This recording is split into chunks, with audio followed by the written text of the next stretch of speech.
Hey everyone, here we are at IGN Live, San Diego Comic-Con 2016. We have Adam Nimoy, the director of For the Love of Spock, with us. And this is a film about his dad, Leonard Nimoy, the late, great Leonard Nimoy. Adam, what can you tell us about your intentions with the film? What do you want us to learn about your dad with this film? Well, I want you to learn everything you need to know about Spock, first of all. We wanted to, I originally began this film with my dad. And we wanted to do a full exploration of Spock, how he was created, how he evolved over time, and why he's continued to resonate for 50 years with fans across the world. And so I wanted to kind of educate people as to what Spock's all about, because a lot of people know who he is. They recognize Spock, he's easily recognizable, but they don't really understand what it is, what he represents, or what he's done. A lot of people haven't even seen original episodes of the series. Right.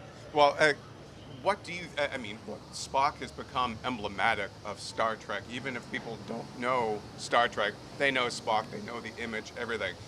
What do you think it is, just in a nutshell, about Spock that has made him resonate so much with, beyond just Trekkies and Trekkers? Well, there are a number of things. During the course of making the film, we interviewed a number of people, and the consensus, really, one of the major aspects of Spock's character that people really relate to is this otherness, this outsider. In fact, shortly before my dad died, he reminded me that Spock was the only alien on the bridge of the Enterprise, among that key crew on the bridge, and as such, he is the quintessential outsider. Yeah. And a lot of people relate to that. A lot of us, myself included, feel like sometimes we're outsiders trying to find our place, our purpose, our passion in life. And that was Spock's goal. Dad told me that his objective for Spock, the character, was to find a way to integrate himself in the crew and give the best that he had to offer to the crew. So, a lot of us can relate with it, and it has really resonated with a lot of different people. Yeah, sure. What was it like for you growing up with Spock as your dad? It was pretty crazy. I mean, there was, it was a lot of roller coaster, a lot of ups and downs, a lot of real crazy highs and excitement in the beginning, obviously.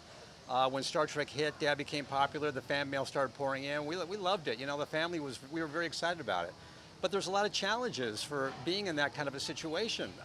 Trying to find private time for the family, trying to connect to my dad when he's a workaholic. He's making personal appearances on the weekends and working all week as Spock. And having Spock living at home is a very challenging, proposition, because he liked to stay in character, and my dad was very quiet and introspective to begin with. So as a young kid, it was a little challenging to try to connect with him. Huh. Now, Spock also, has a dichotomy. He is constantly kind of at war with his human side. Mm-hmm. So what can you tell us about how the film explores that, beyond also, his otherness, but this is a character that was constantly struggling, just trying to keep himself together. Well, this is a key part of the documentary that we explore, is the fact that he is not emotionless. Yeah. He's has a lot of feelings. He's half human, but he's got emotional control. And there's a lot of internal conflict going on to keep a lid on it, basically. Another thing that a lot of people, we aspire to, it's when our emotions run away with us, we get into trouble and we regret it, and Spock is kind of a model for that. And it just created a really interesting inner life for Spock, a dynamic that you can really see in a close-up, that he's struggling inside. Yeah. How much was your dad's faith integral to the character of Spock? We know that that some of the hand signals and things he brought from his own faith. But did that feed into the character in other ways? Well, I think there's a sense of spirituality to Spock, certainly, and there was a lot of that in the Jewish Hebrew tradition that my dad brought to it. But mostly it's this whole idea of the Spock salute is something my dad learned in an Orthodox synagogue. These are the rabbis who are blessing the congregation and making the symbol, which is the sign of the Shin, which is a Hebrew letter for Shaddai, meaning one of the names for God. So he was infused with that as a kid. You can't get away from that. He had Orthodox parents, and he had to go to shul. He had to go to synagogue, and it's just interesting that he was able to meld those two things and bring it together. And I just think that Spock is a very introspective, a very spiritual person, and there's a lot of that goes on within the context of our faith. How much does the film also explore sort of the combative but loving relationship between Spock and McCoy? Because they say that the trinity of characters, each one kind of represents something there, but how much does your film kind of dive into that contentious but loving relationship. Well, we do dive into it pretty deeply because D. Kelly is a very important factor in the triumvirate between Kirk, Spock, and McCoy. And the two of them really started to riff off of each other quite a bit, and they started writing more episodes because the chemistry was so interesting, was so good. I mean, there's a lot of mutual respect between these characters, but at the same time, they have no problem taking the gloves off and going at it, and it's showing up in in JJ's reincarnation. We still see that dynamic playing itself out because it's so entertaining, it's so dynamic, it's so interesting to see those guys work their problems out together. Yeah. When your dad passed away, I'm not one of these people who gets worked up about celebrities or but I cried a bit when your dad died, and I think a lot of people were really moved by his passing. What is it about Leonard Nimoy that has affected so many people? Well, a large part, I think, a big part of my dad's life was the fans. He was very attentive to the fan base. He really loved the fans. I mean, he knew at the very beginning that it was the fans that really propelled him in his career and kept Spock alive for so many years. And which is why he made so many personal appearances and went to so many conventions, and he just really had a real connection to the fans. He was very patient with them. I mean, we'd be at dinner and they'd come up to him and I would just want to scream because I want to be left alone and want some family time.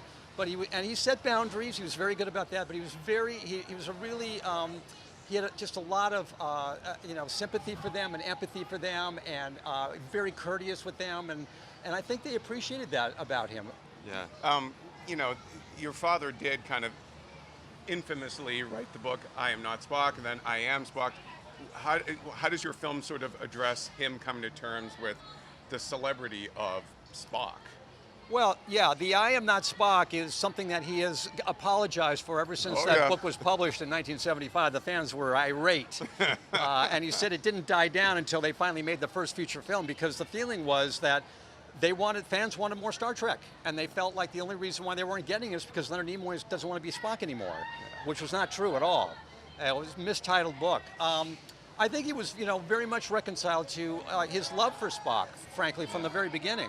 It's just that he was trying to get the fans to understand that, hey, we are actors, we are artists, we are playing a role. I play a lot of different roles. When you tell your kid, there's Mr. Spock, I'm not Mr. Spock, I'm Leonard Nimoy. I don't come from Vulcan, I come from the West End of Boston.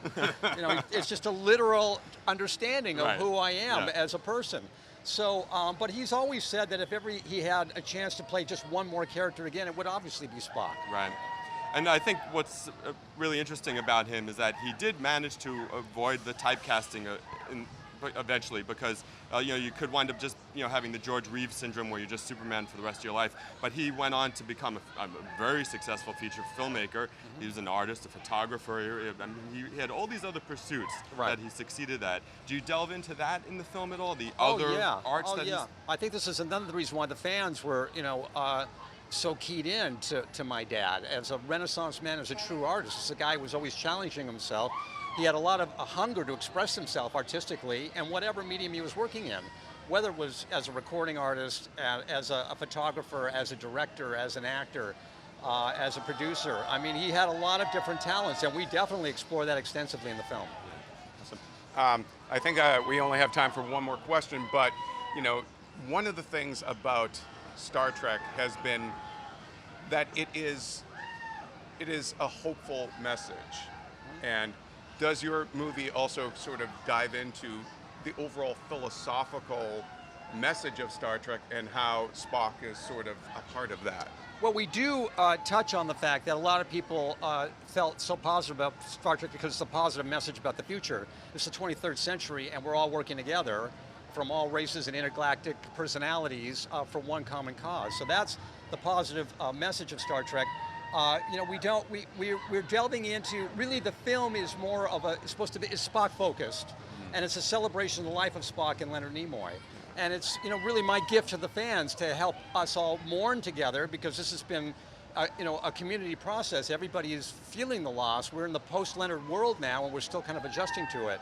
So the purpose of the film is really to go through that process with the fan, to share, the sentiments about Spock, our feelings about him, our feelings of loss for Spock and Leonard, but also to celebrate the incredible legacy that these two men have left behind. Yeah, so that's great. Thank you so much for talking thank with you, us Adam. today. Pleasure to be here. Thank you, guys. For more on For the Love of Spock and Star Trek, keep it locked to IGN. Live long and prosper.